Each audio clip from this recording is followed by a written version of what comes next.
Crianças normalmente saem para a sua aulinha boa, excelente, aprendizado das coisas de Deus. Enquanto o nosso pregador chega aqui à frente, e desde já, bem-vindo, está dando uma parte dele para você não pode correr, avisa os irmãos o lanche desta noite para ser pronto, feito. Aleluia. Maravilha. E Notícia nós fizemos boa. a mais. Então, se você não teve tempo, né, de fazer a sua encomenda, você vai poder comprar, levar e degustar um excelente disco, que não é um disco de vinil, né, mas é um disco gostoso, perfeito, muito carinho, muito capricho, muito gostoso. Inclusive, ainda no se você quiser comprar para guardar, congelar, você pode fazer isso também. Está sendo frito agora, mas tem, né, a possibilidade de levar também para a sua casa se fritar. Portanto, é isso aí. Espero que todos participem desse lanche gostoso. E agora nós vamos alimentar. Bem-vindo mais uma vez. Você vai ficar aqui só já vai acabar assim. Semana que vem a gente vai embora. Mês que vem. Ou pelo menos um dia que estava conosco no acampamento. Que bom, então mudou os programas. Mudou, esse mais um mês. Na verdade, ele estaria na casa agora, fez de maio. E aí, que boas notícias. Bem-vindo mais uma vez, meu querido irmão, amigo e sobrinho. Amém? Boa noite a nós.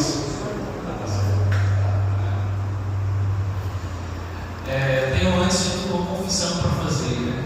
Já tem muito tempo que eu não venho aqui na igreja, estou até no caminho da igreja, então precisando. Misericórdia.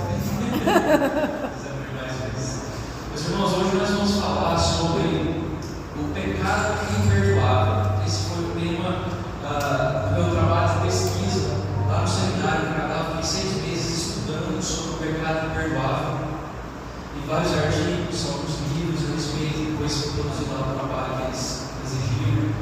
E por ter um tom pastoral esse tema, esse assunto, eu achei legal trazê-lo aqui como forma de pregação também para os irmãos, né? É uma coisa assim que eu acho que o aprendizado que a gente tem desse tema é libertador para a gente. Porque quem nunca se pegou pensando assim, gente, será que eu cometi esse pecado? Aquela blasfêmia como o Espírito Santo fala lá na Bíblia, será que eu já fiz isso? Porque se eu fiz isso não adianta mais. Não adianta mais continuar com ele. Ele fala assim, não, pecado imperdoável é a blasfêmia contra o Espírito Santo. Então você pode blasfemar contra o Pai, você pode blasfemar contra o Filho, mas você não pode blasfemar contra o Espírito Santo. O problema é que quando a gente fala isso, a gente já imagina blasfemando. A primeira coisa que fala assim, não pense no elefante. Você já está lá imaginando o elefante, já pronto. Então, é um tema polêmico, tem muita interpretação errada. E a relevância é que, no final, eu espero trazer conforto para você que acha que cometeu esse pecado. Algumas interpretações erradas a gente não vai se deter muito. Tem gente que diz assim, não, o pecado imperdoável na verdade não existiu. Jesus estava ali mostrando qual era a natureza humana dele, que a natureza humana dele era limitada demais, e ele não conseguia compreender como Deus, o Pai, era capaz de perdoar todos os pecados. Ele foi falando para nós que eles nada a ver, né? A gente vê que a Bíblia é 100% verdadeira, só de carro, só de ler, a gente está lendo, a gente já vê que não está certo. Mas tem gente que diz que não é um erro de tradução. Pois a gente, se a gente tiver acesso à língua original da Bíblia, a gente vai ver que não tem nada traduzido errado. Nosso português, as nossas Bíblias, as versões português do Brasil, eles são todas certas. Né? Jesus fala exatamente sobre o pecado imperdoável, eles têm pecado que não tem perdão mesmo. Nós vamos ver quais são esses pecados. Aí tem gente que diz assim, não, Jesus está usando uma hipérbole, uma figura de linguagem, uma palavra exagerada, para chamar a atenção, para a gente tomar cuidado com os nossos pecados, para não pecar mais. Também não é isso. E vai ver que Jesus estava falando literalmente do pecado que não tem perdão. E aí tem as especulações, né? Tem gente que acha que o assassinato é um pecado imperdoável. E eles dizem isso porque acho que eles imaginam que a gravidade do pecado. Eu não quero tirar a gravidade do pecado de assassinar alguém, né? Mas se a gente for ler a passagem sobre o pecado imperdoável, não tem nada a ver com diz assim, não, pecado imperdoável é pecado sexual.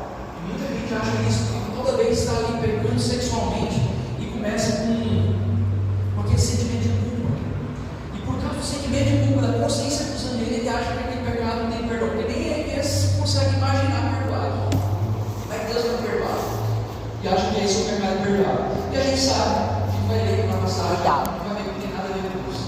Mas a gente diz assim, não, o pecado imperdoável é zombar, é fazer piada com a pessoa de Deus. Você está chegando mais perto, mas ainda assim não é isso.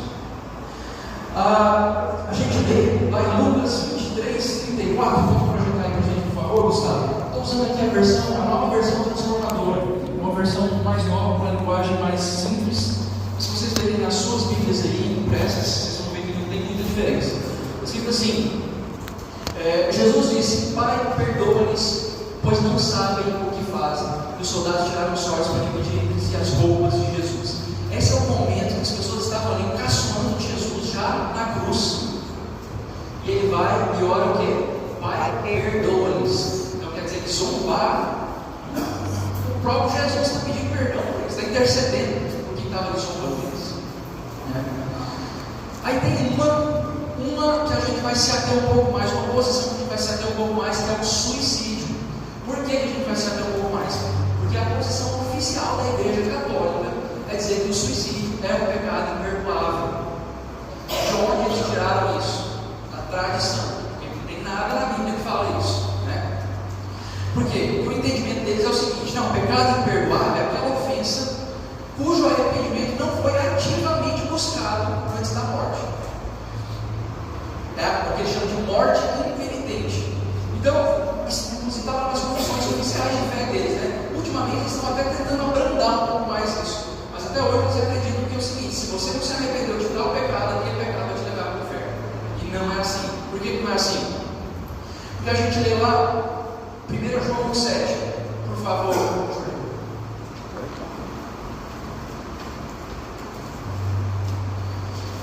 Não, essa ideia de suicídio não tem respaldo. 1 João 7 diz assim: mas se vivemos na luz, como Deus está na luz, nós temos comunhão uns com os outros. E o sangue de Jesus, seu Filho, nos purifica de quantos pecados?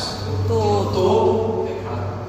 Nossa, você vai falar de pecado imperdoável e coloca esse verso. Jesus nos purifica de todo pecado. Que negócio é esse? E agora? Tem mais. A gente vê lá Davi no Salmo 19, 12. Coloca lá, por favor, Jordana. Salmo 19, 12 diz assim: quem é capaz de destruir os próprios erros? Absolve-me das faltas que são ocultas. Olha só. Davi estava confiando que Deus era capaz de nos perdoar até daqueles pecados que a gente não conhece, que peca sem saber. E Deus vai lá e a gente pede perdão por esses pecados. E o suicídio, a gente vê, por exemplo, a gente pega depois de salvo, pega. Isso faz a gente perder a salvação? Não faz. O suicídio não é um pecado? Então pode acontecer com algum cristão em depressão? Pode. Também pode ser um pecado cometido por um salvo e que, como qualquer outro, não tem poder de nos fazer perder a salvação. O suicídio não nos faz perder a salvação. Ah, nossa, mas se você disser isso, que o suicídio tem perdão, você vai estar estimulando as pessoas a se suicidarem. É óbvio que não, né, irmãos? Quando eu estou aqui falando que Deus é capaz de perdoar todos os nossos pecados, da mesma forma, eu não estou estimulando vocês a pecarem à vontade. Mas, Moacir, 1 João 1,9, o que ele diz lá? Diz que Deus é fiel e justo para nos perdoar de toda injustiça se nós confessarmos os nossos pecados. Esse é o versículo que os católicos usam para justificar. Aí, está vendo? Confessar os pecados é uma condição para Deus nos perdoar. Como o suicídio não dá tempo da pessoa confessar o pecado, que é literalmente um pecado que te leva à morte física, então quer dizer que você suicidou, não deu tempo de você se arrepender, não deu tempo de você confessar. Você não foi salvo. Os irmãos, esse versículo, 1 João 1,9, se confessarmos os nossos pecados, ele é fiel e justo para nos perdoar de todas as faltas, de todas as injustiças. Esse versículo nos estimula a uma vida piedosa diante de Deus, a andar humildemente diante da santidade de Deus, uma vida de confissão de pecados, uma vida de reconhecimento da nossa pecaminosidade. Não tem nada a ver com a condição para a salvação. Você tem que confessar, senão você não é salvo. Para ser salvo, a gente precisa de Cristo. Cristo é a nossa salvação. A gente vai ver mais sobre isso. Mas vamos ler agora a nossa passagem, texto base de hoje. Está lá em Mateus 12, dos versos 22 ao 37. 22 ao 37. Uma passagem longa. Peço que vocês prestem bastante atenção, porque nós vamos estar voltando nesse texto várias vezes. É importante que vocês entendam o que ele está falando. Diz assim: então levaram até Jesus um homem cego e mudo que estava possuído por um demônio. Jesus o curou, ele passou a falar e viu. Admirada, a multidão perguntou: será que esse homem é o filho de Davi? No entanto, os fariseus souberam do milagre, disseram: ele só expulsa demônios porque seu poder vem de Beelzebul, o príncipe dos demônios. Jesus conhecia o pensamento deles e respondeu: todo reino dividido internamente está condenado à ruína. Uma cidade ou família dividida contra si mesma se desintegrará. Satanás expulsa demônios. Se Satanás expulsa Satanás, está dividido e luta contra si mesmo. Seu reino não sobreviverá. Se eu expulso demônios pelo poder de Beelzebul, o que dizer dos seus discípulos, fariseus? Eles também expulsam demônios, de modo que condenarão vocês pelo que vocês acabaram de dizer. Mas se eu expulso demônios pelo Espírito de Deus, então o reino de Deus já chegou até vocês. Afinal, quem tem poder para entrar na casa de um homem forte e saquear seus bens? Somente alguém ainda mais forte, alguém capaz de amarrá-lo e saquear sua casa. Quem não está comigo, opõe-se a mim, e quem não trabalha comigo, na verdade, trabalha contra mim. Por isso eu lhes digo: todo pecado e toda blasfêmia serão perdoados, mas a blasfêmia contra o Espírito Santo não será perdoada. Quem falar contra o Filho do Homem será perdoado, mas quem falar contra o Espírito Santo não será perdoado, nem nesse mundo, nem no mundo por vir. Uma árvore é identificada por seus frutos. Se a árvore é boa, os frutos serão bons. Se a árvore é ruim, os frutos serão ruins. Raça de víboras, como poderiam homens maus como vocês dizer o que é bom, o que é correto? Pois a boca fala do que o coração está cheio. A pessoa tira coisas boas do tesouro de um coração bom, e a pessoa má tira coisas más do tesouro de um coração mau. Eu lhes digo: no dia do juízo vocês prestarão contas de toda palavra inútil que falarem, pois por suas palavras vocês serão absolvidos e por elas serão condenados. Vamos fechar nossos olhos e orar a Deus pedindo a iluminação do Espírito para que a gente possa entender essa passagem. Oh Deus. Senhor Deus e Pai, nós nos achegamos diante do Senhor pedindo a iluminação do Teu Santo Espírito para que nós honremos o Teu nome com aquilo que nós vamos estudar aqui nessa palavra. Que o Senhor nos dê sabedoria, que o Senhor nos dê maturidade, que o Senhor nos dê paciência, para que nós possamos estudar essa passagem de forma humilde e glorificar o Teu nome que nós formos aprender. Que sejamos confortados pelo Teu poder, pela Tua disposição em nos perdoar, porque nós te pedimos em nome de Jesus. Amém. Meus irmãos, a gente lê esse negócio aqui, se a árvore é boa, os frutos serão bons, se a árvore é ruim, os frutos serão ruins, e que a pessoa má tira as coisas más do tesouro de um coração mau. A gente lê isso e pergunta assim: e agora? Será que eu cometi isso ou não? A gente pode pensar assim: gente, Jesus chama os fariseus de raças de víboras, fala para eles que eles têm um coração mau. As pregações do Moacir são todas assim, todas falam que a gente é pecador, que a gente tem um coração mau. E aí, eu sou igual aos fariseus. Romanos 3 também fala isso: não há um sequer que busca a Deus, não há ninguém que venha buscar a Deus. E agora, gente, estou perdido. Oh Deus. Tem escapatória para mim, tem escapatória para algum de nós. Irmãos, nós vamos tentar entender o contexto dessa passagem para a gente entender o que ela está dizendo mais a fundo. Tem um pastor pentecostal que se chama John Potter, famoso lá nos Estados Unidos. Ele diz assim: o pecado imperdoável é rejeitar a oferta de salvação do Espírito Santo e morrer no estado dessa rejeição. Será que quem falou está certo? Olha só, pecado imperdoável é rejeitar a oferta de salvação do Espírito Santo e morrer no estado dessa rejeição. Parece uma definição ok, só que sim, esse aqui é o pecado da apostasia. A Bíblia já deixa bem claro que fora de Cristo nenhum pecado vai ser perdoado. Não é isso? Mas quando a gente lê essa passagem, Jesus expulsando os demônios e as pessoas chamando ele de enviado de Beelzebul, a gente já percebe que não é de apostasia que esse texto está falando. Está falando de uma coisa muito mais específica. E Beelzebul significa o Senhor das moscas. Eles fizeram meio que um trocadilho com uma palavra hebraica que significava Senhor de verdade. Eles colocaram Beelzebul, o Senhor das moscas, para se referir ao próprio Satanás. Trocadilho com a palavra, fizeram exatamente o contrário do que ela significaria antes. E agora Beelzebul significa o diabo, o Satanás. Mas Jesus aqui não está falando de abandonar a fé, de rejeitar o convite para aceitar Jesus. Aliás, muita gente diz isso, fulano aceitou Jesus, fulano precisa aceitar Jesus. Gente, essa é uma expressão muito pobre, vocês não concordam comigo? Olha só.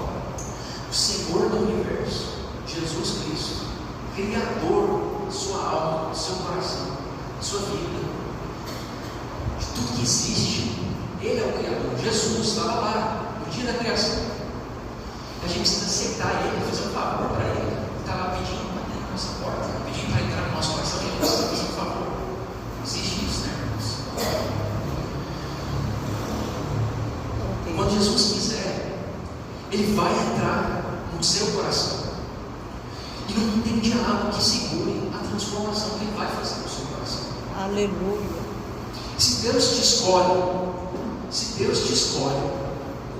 não tem como você voltar atrás. Porque agora é Deus que controla a sua vontade. Estava falando isso agora há pouco ali com a tia Lila, Parece que é a gente que escolhe Deus. Mas por quê? Porque Ele transforma a nossa vontade. A gente passa a querer Deus. Parece que não foi a gente, foi Ele que transformou a nossa vontade. Então você pode cair sim em pecados terríveis. Você pode sim viver distante de Deus por anos. Mas se você é salvo, Deus te trará de volta, pelo menos até o fim da sua vida. Eu creio. Você não vai ser como os fariseus, que são raça de víboras desde o começo. Homens maus, onde nunca pode sair algo bom, porque o coração está em trevas.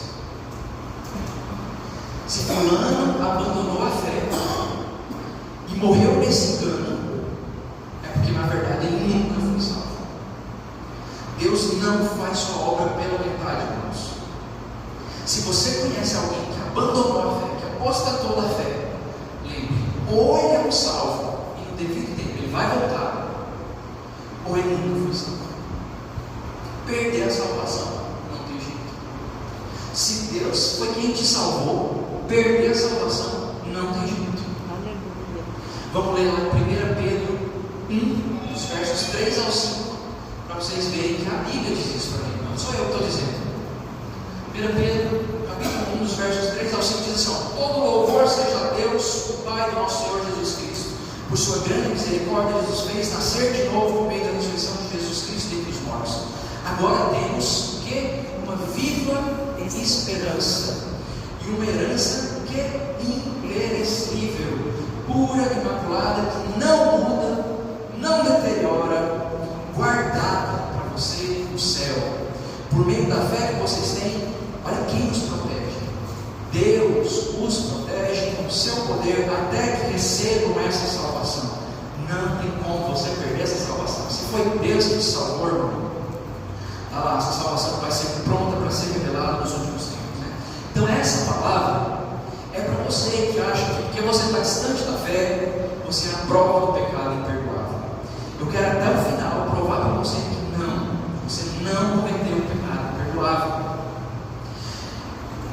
E aliás, a gente vê muitas igrejas, muitos pastores colocando um grau de imperdoabilidade, se é que existe essa palavra, no seu pecado. Mas isso faz só você se afastar mais de Deus.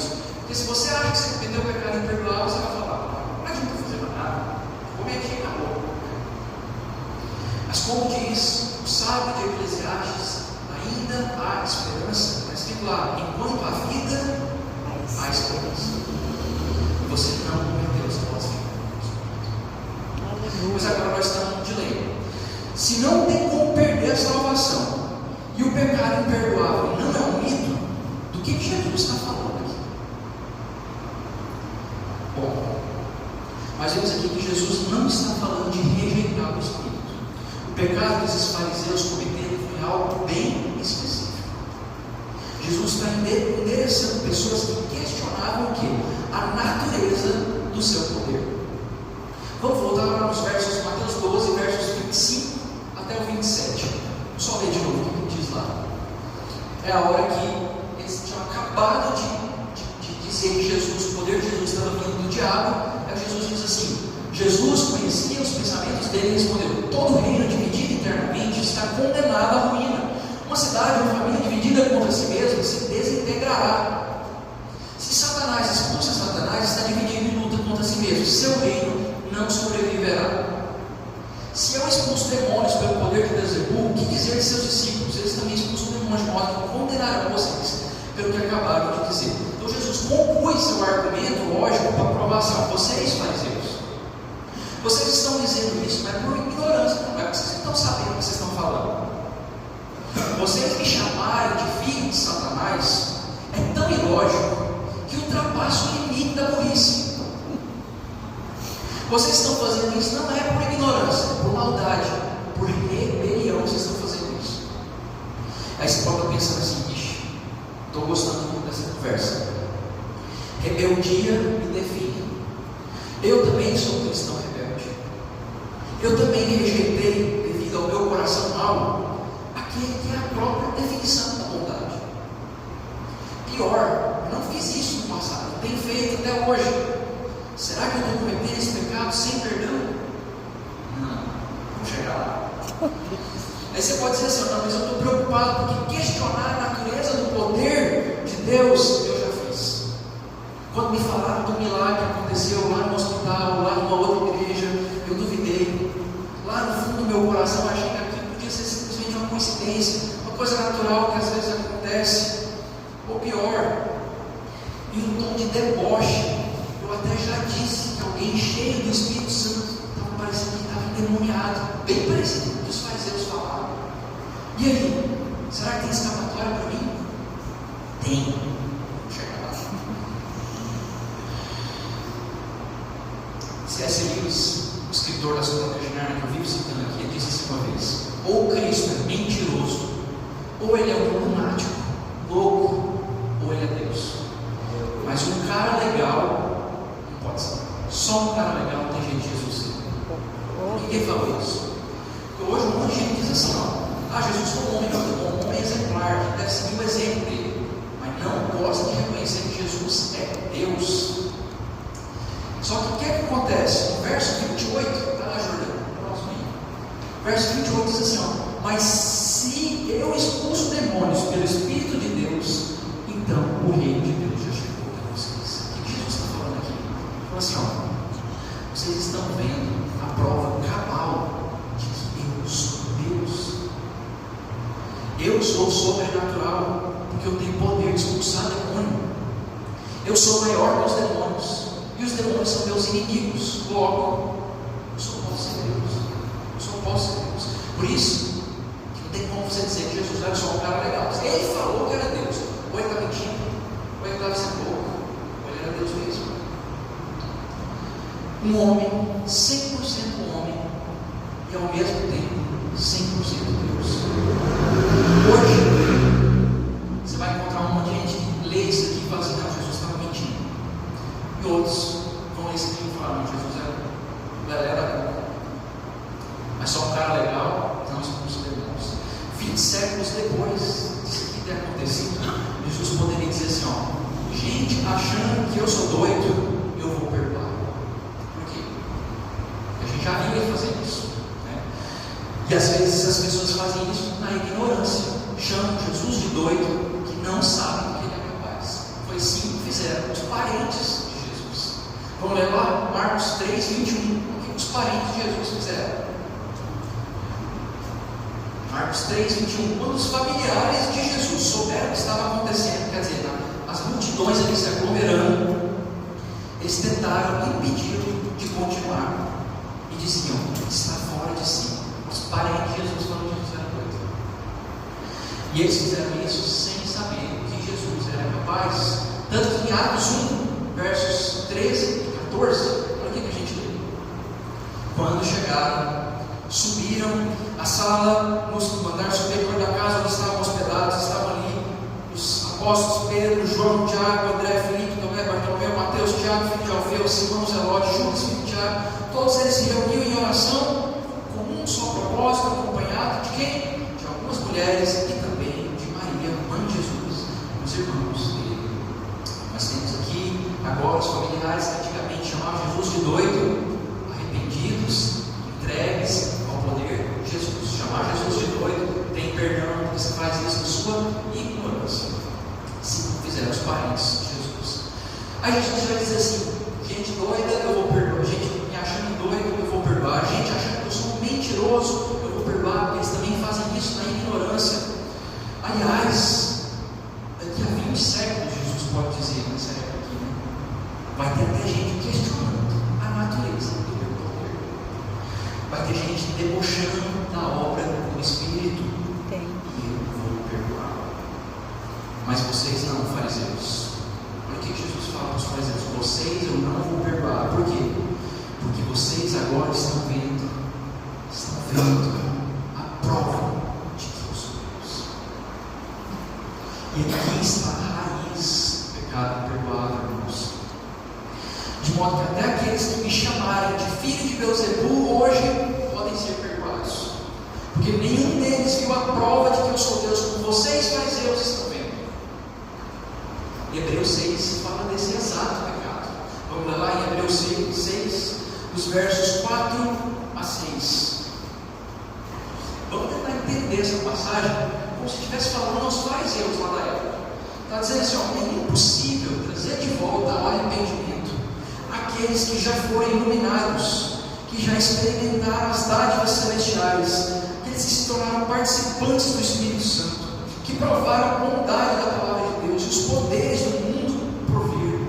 Gente, olha lá, os fariseus estavam vendo essas coisas. Não existe uma prova mais clara de que Jesus é Deus do que os exorcismos. Eles viram essas coisas todas, está sendo escrito aqui, ó. Depois se desviaram. No caso deles, não apenas se desviaram, mas debocharam.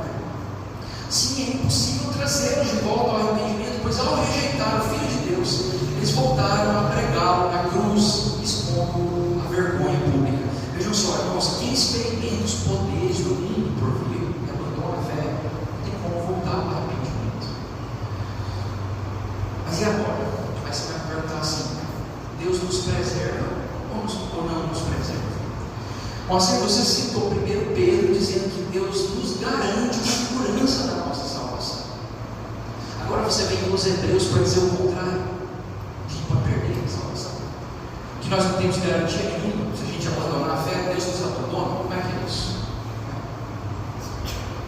Meus irmãos, quando o Espírito Santo converte o coração do pecador, ele age sobrenaturalmente e eficazmente, de modo que ninguém pode apagar o Espírito. Assim como ninguém pode vir ao Pai, a menos que seja atraído pelo Filho, nenhum daqueles a quem o Pai predestinou e chamou vai poder rejeitá-lo por sua própria vontade. O que eu estou dizendo? Que Deus só se revela verdadeiramente a quem Ele quer salvar. E Deus não se revela verdadeiramente a quem não vai ser salvo. Então nós temos dois grupos de pessoas: os não salvos e os salvos. Os vasos de honra, os vasos de desonra. Está escrito lá em Romanos 9. Deus só se revela aos vasos de honra. Porque se Jesus se revelasse aos vasos de desonra e eles perdessem a salvação, Jesus teria para eles morrido bem falando. E Jesus não morreu bem falando. Só que o que acontece? Tem porém, no contexto da encarnação de Cristo, Deus estava se revelando a uma comunidade inteira formada por esses dois grupos: os vasos de desonra, os fariseus, e os vasos de honra. Foi a única vez na história do mundo que Deus se revelou a quem não iria ser salvo, que já estava predestinado a ser um vaso de desonra. Não tinha como Jesus se revelar como Deus com seus milagres, só aqueles a quem o Pai chamou. E pior, os fariseus tinham acesso à revelação especial de Deus, eles tinham acesso à palavra de Deus. E eles ainda testemunharam de perto a evidência mais clara da sua divindade, como eu falei, os exorcismos. Inclusive, se a gente for ler lá na passagem, que ele leu Mateus 12, eles nem podiam negar que o que eles estavam vendo era uma expulsão de demônios. Eles podiam simplesmente dizer assim, não, Jesus não expulsou demônios, só curou o cego e o mudo. Mas eles falaram, não, ele realmente expulsou o demônio, mas ele fez isso pelo poder de Deus. Então eles reconheceram que ali era uma expulsão de demônios. Estava ali, acontecendo diante dos olhos deles. O reino de Deus havia chegado, não tinha dúvidas. E nesse contexto, eles blasfemaram contra o Espírito Santo. Como se não pudessem mais negar a realidade óbvia, em total rebelião, incapaz de aceitar a verdade, eles atribuíram a obra do Espírito ao inimigo, mesmo diante de provas irrefutáveis da divindade de Deus. Só houve um momento na história que Deus se revelou de forma tão vulnerável às suas criaturas, quando Jesus veio em forma de carne e osso, ele se fez fraco como nós.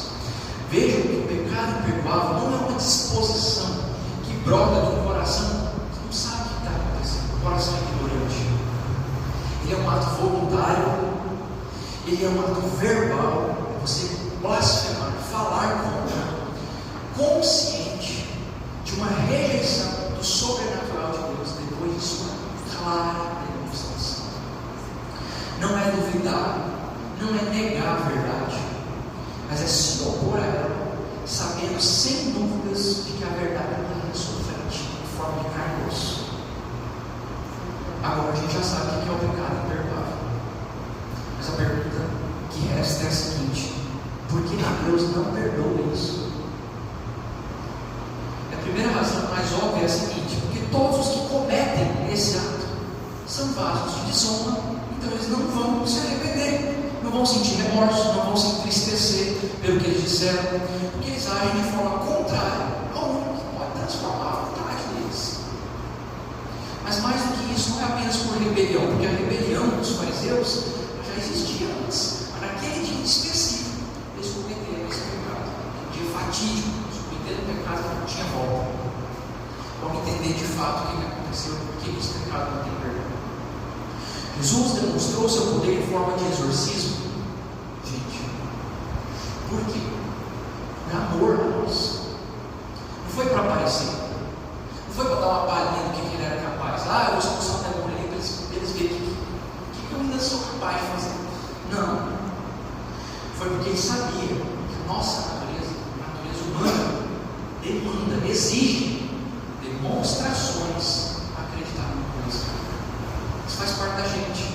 Hoje um monte de gente diz assim: não, eu não acredito em Deus porque eu não vejo nenhuma prova, eu só acredito na ciência e naquilo que a ciência consegue provar. Aquilo que está aqui provado diante dos meus olhos, nisso eu acredito. O povo precisa de provas, de evidências, é o famoso precisa ver para crer. E é por isso que é imperdoável, porque os fariseus negaram a própria natureza deles.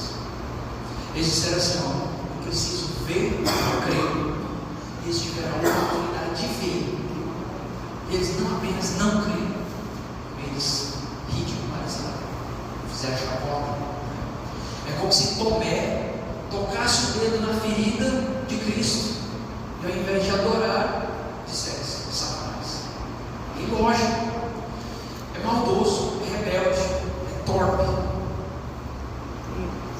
é maldito.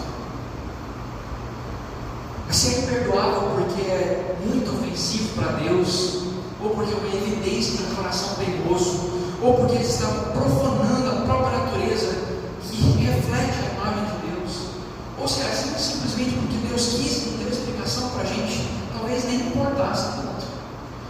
O que importa é alguém dizer o seguinte: eu posso cometer esse pecado hoje? Acontece que se a gente entender por que ele é imperdoável e o contexto, a gente já vai ter a resposta sobre quem é capaz de cometer esse pecado. E eu digo isso porque tem gente que diz assim, ó, não, Jesus só estava alertando os fariseus.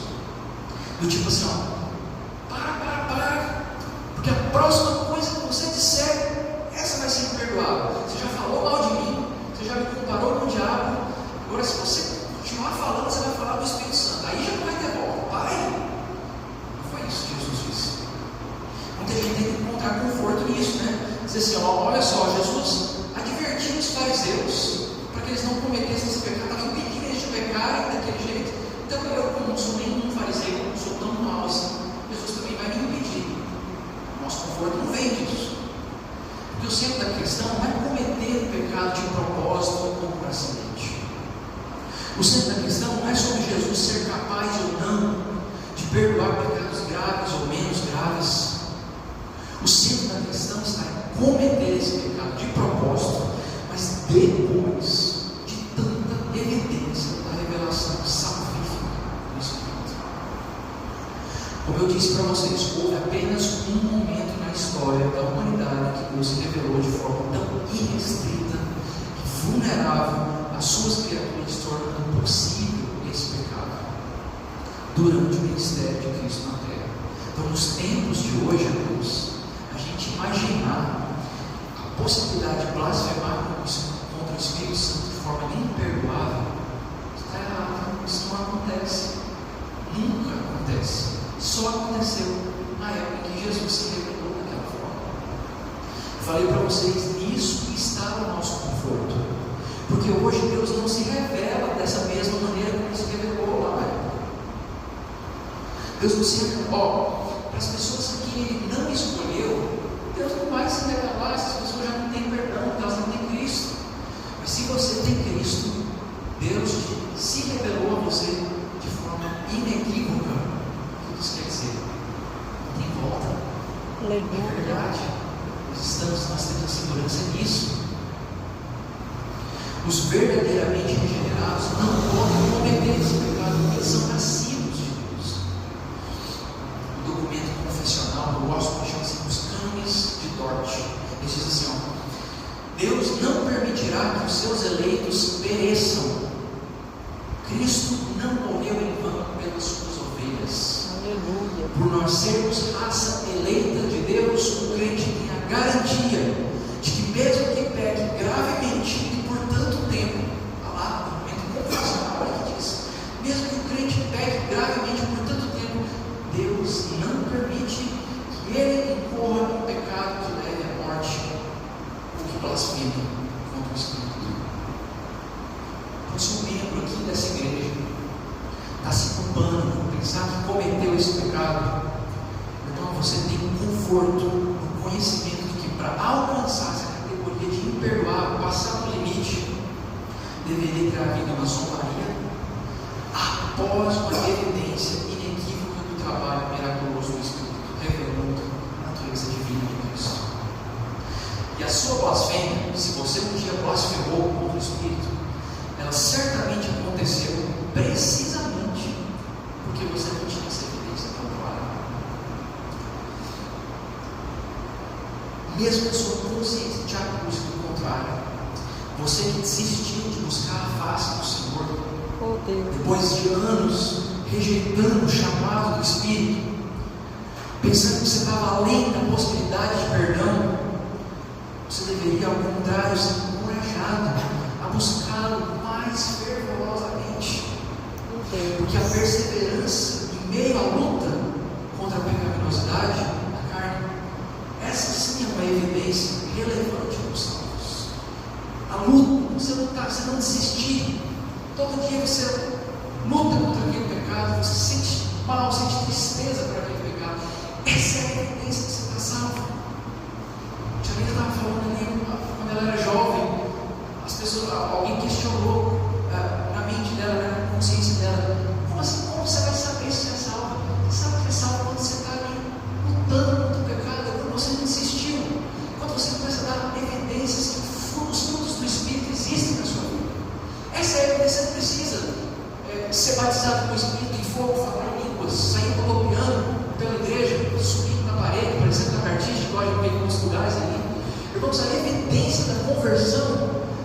essência da salvação é você ter um coração transformado, não é você ser perfeito, não é você ser santo, mas é você ter um coração transformado que luta todos os dias contra o pecado. Aleluia. Acreditar que esse pecado nem sequer pode ser cometido hoje está certo, mas não é uma desculpa para a gente pecar à vontade. Não é uma licença para uma vida espiritualmente descuidada. Pelo contrário, isso aprofunda a nossa devoção a um Deus que nos preserva aqueles a quem Ele amou a ponto de entregar seu próprio filho. Hoje em dia, Jesus não proporciona as mesmas demonstrações de poder como Ele fez no seu ministério terreno. E você vai me perguntar assim, por quê? Peraí, nossa, você falou que a natureza humana exige provas, exige demonstrações. Por que Jesus não se revela da mesma forma que Ele fez lá no seu ministério terreno? Meus irmãos, Jesus deseja uma fé enraizada, não em provas indiscutíveis, essas provas que são visíveis a todo mundo. Isso Ele fez no início do seu ministério para provar que Ele era Deus. Você sabe disso no seu ministério. Mas hoje Jesus não dá demonstrações do seu poder tão claras quanto no seu ministério terreno, simplesmente porque a beleza da fé não está nessas provas. Tem gente que diz assim, não, eu preciso de provas para crer em Deus. Vocês percebem que aqui a gente acabou de ver um grupo de fariseus que tinha as provas, que eles assim, ainda assim, não creram. Mesmo tendo todas as provas do mundo mais evidentes diante dos olhos deles, eles não se curvaram a Jesus. Irmãos, a beleza da fé, a autenticidade da fé, a pureza da fé, a grandeza da fé, não está nas provas que Jesus pode nos dar, nem em nós, mas sim na eternidade dos seus atributos. Irmãos, a conclusão dessa palavra não é outra, senão aquela que reconhece que a base da nossa segurança, que nós temos na salvação, não está na nossa capacidade de obedecer. Ela não está no poder do nosso coração em dizer, não, aqui eu sei que eu não posso pisar, aqui eu vou pecar, aqui não vai ter volta, então ali eu vou pisar. Não está nesse nosso poder para controlar onde a gente pisa, onde a gente deixa de pisar. Nós somos fracos, caídos, nós precisamos, dependentes de Deus. Não, a base da nossa segurança está na imutabilidade de Deus e nos seus desígnios eternos. Se Deus nos salvou, nós estamos salvos. Glória a Deus. Deus não permite que os escolhidos se afundem em tamanha rebelião a ponto de perderem o benefício da graça da nossa Deus. Quero finalizar com um trechinho de João 10. Quero que vocês observem esses versículos. Não apenas mostram o meu ponto, estou aqui dizendo para vocês que Jesus estava provando que Ele era Deus através dos milagres dele. A gente vai ler exatamente isso nessa passagem. E mais, a segurança de que aquelas ovelhas chamadas por Deus invariavelmente vão ouvir a voz do seu pastor. Vamos ler lá?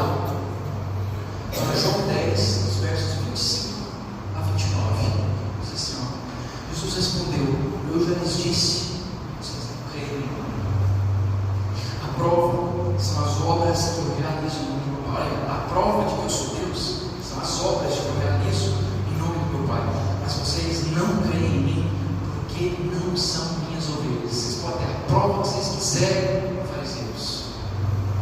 A prova, vocês não creem porque vocês nunca foram minhas ovelhas, nunca serão. Por isso que o pecado de vocês tem perdoado. Porque as minhas ovelhas, essas ouvem a minha voz, eu as conheço e elas me seguem. Eu lhes dou a vida eterna e essas ovelhas nunca morrerão. Ninguém pode arrancá-las da minha mão. Olha aí a segurança, a perseverança dos santos. Ninguém pode arrancá-las da minha mão, pois meu Pai as deu a mim e Ele é mais poderoso que todos. Ninguém pode arrancá-las da mão de meu Pai. Aleluia. Oh, irmãos, que conforto nós temos. Glória a Deus. Olha que alegria, porque a gente vê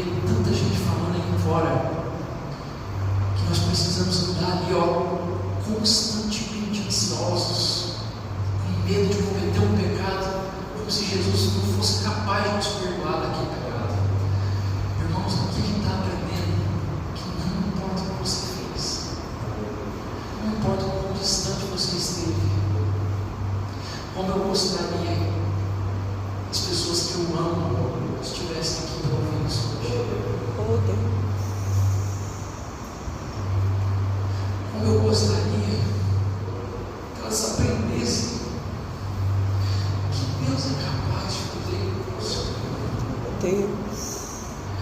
Olha isso. Ele enviou o seu filho para morrer no nosso lugar. Ele sofreu. Estava ensinando para os adolescentes outro dia isso. Por que Jesus tinha que ser Deus para morrer na cruz? Porque ele tem homem nesse mundo que suportaria o que ele suportou. Ele suportou o pagamento de todos os nossos pecados, até aqueles que a gente achava que eram imperdoáveis. Ele nos perdoou. Nossa segurança está nele, não está na nossa obediência. Gente, se a nossa segurança estivesse na obediência, a gente estaria mais perdido que esses fariseus. Não está. Nossa segurança está nele. Isso a gente se regozija. Ninguém pode nos arrancar da mão de Cristo, porque foi o Pai que nos deu. O Pai nos escolheu desde a fundação do mundo. Vamos orar. Senhor Deus, Pai, nós te agradecemos por essa palavra. Te agradecemos porque nela encontramos conforto, nela encontramos segurança, nela encontramos a certeza de que o Senhor não apenas nos salvou, mas o Senhor nos preserva. O Senhor não nos salvou e nos deixou ao léu. A nossa responsabilidade é seguir nosso caminho. Não. Senhor, o Senhor nos salvou, continua nos amando. O Senhor continua à frente, nos liderando cada passo que nós dermos. O Senhor está conosco. Nisso está a nossa paz. Nisso está a nossa segurança. A certeza de que o Senhor não permitirá que cometamos pecados que levem à morte, que nos afastem do Senhor, de modo que um dia não estaremos com o Senhor. Pelo contrário, Deus, o Senhor, ainda que pequemos gravemente, ainda que pequemos por anos, ainda que vivamos inertes ao chamado do Teu Espírito por tanto tempo, o Senhor nos resgatou da morte. Nós estávamos mortos em nossos pecados, como diz em Efésios, mas o Senhor nos trouxe de volta à vida. É o Senhor que nos resgata, não somos nós que chegamos ao Senhor, mas é o Pai que vai correndo em direção ao Filho pródigo para recebê-lo de volta. Ó Senhor, recebe-nos de volta, recebe de volta aqueles que estão distantes de Ti. Dá uma nova força para eles, nos dá uma nova fé, dá um novo coração, para que eles se alegrem em caminhar com o Senhor. Aviva essa igreja, Deus. Permita que essa igreja se deleite em aprender sobre o Senhor, aprender sobre doutrinas que nos trazem paz, que nos trazem salvação, doutrinas que são reveladas em tua palavra. Ensina-nos, Deus, a caminhar com o Senhor. Não nos abandone, Senhor. O Senhor pede em tua palavra que nós não entristeçamos o teu Espírito. Ó Deus, ajuda-nos a não entristecer o teu Espírito. Nós sabemos que sim, nós somos capazes disso, mas nós fomos justificados. O sangue de Cristo tem poder para nos trazer de volta à vida. Deus, nós fomos justificados pelo teu sangue do teu Filho. Ajuda-nos a caminhar em santidade diante do Senhor, porque vejamos a tua face um dia. Deus, esse é o nosso desejo, viver na eternidade contemplando a sua face. Eu te peço que nós, enquanto igreja, te suplicamos em nome daquele que nos traz a segurança da salvação. Em nome de Jesus.